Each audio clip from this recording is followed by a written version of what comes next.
What is up, everybody? Dan the Fireman, and today we're going to be talking about the beginner's guide to summer motorcycle riding. Now, I got some 4 tips, basically, why you need some seasonal gear. Should you be sacrificing protection for comfort? What is the bare minimum? And then I got a secret little tip for the very tippity end. Tippity end? I don't know. Anyways, let's jump into it. While I'm doing that, I'm going to be talking about all the color code stages. I got an orange stage right now because we're going through an intersection, a little bit of road hazards right there. Somebody behind me focusing up front, doing the speed limit. All right, so let's jump right into it. So why do you need seasonal gear? Well, first and foremost, seasonal gear, there's a lot of differences. There's winter gear, seasonal gear, winter gear, summer gear, 3-season gear, dual season, all these different things. Seasonal gear really depends on kind of like what it does. And right now this is summer gear, so they got a lot of mesh. There's a lot of mesh in my pants. I got a lot of good ventilation. The helmets are kind of like all season type stuff outside of, you know, a few things, but the main points here is going to be the jacket and pants, and then even gloves. Got a little bit of perforated leather gloves here. So the seasonal part of summer, and that's what we're focusing on, is that you want to make sure that you're not getting dehydrated. You want good venting. You want to stay cool, not just physically but emotionally, because when you start to get overheated physically, you start to get pissed off. At least I do.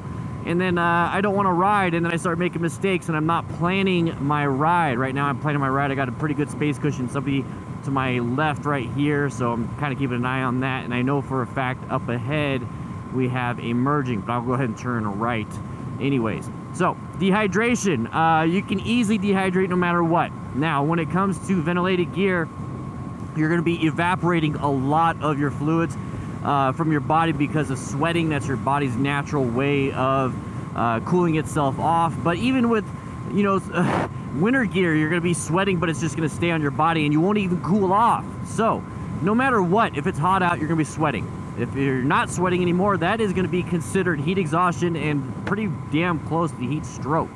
And that's not what you want.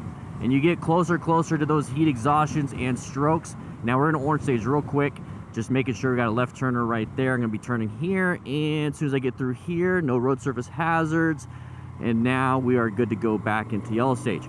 Now, you don't want to get into heat exhaustion because of you're going to start to really have cognitive decline. Heat stroke, you're pretty much having a stroke. But heat cramps, that's the first sign. If you start getting cramps in your hands, all of a sudden you're getting cramps in your hip, you're getting cramp in your back, and it's just like a bad cramp, and you know it's hot out. Remember, multiple factors kind of dictates what's going on. You got to be watching out for that, okay? So I'm kind of paying attention to road surface hazards. Hopefully nobody's going to come into my lane or anything like that. Staying cool emotionally is very important, because if you don't, you're going to have a lot of issues because you're going to get angry, start making rushed decisions, not paying attention, and not being emotionally there and cognitively there. We talk about that in our Smart Rider Basic Training e-course. It's only $4.99. You're going to get 3+ hours of training and a whole bunch more. It's a membership site. You support the channel, you support what we do, so make sure you check it out. So intersection right here, we're going to be in orange stage. I see a left, the side of the vehicle, they're coming out right now. I'm going to go ahead and roll off the throttle just to keep my space cushion going. I'm going to go ahead and downshift. I do not need to be in 6th gear for this. And we are good to go back into yellow stage. I got an intersection coming up, so I'm going to go back into orange stage. But anyway, sacrifice protection for comfort. All right, so a shirt is very comfortable, just a t-shirt. Mesh gear is better than a t-shirt.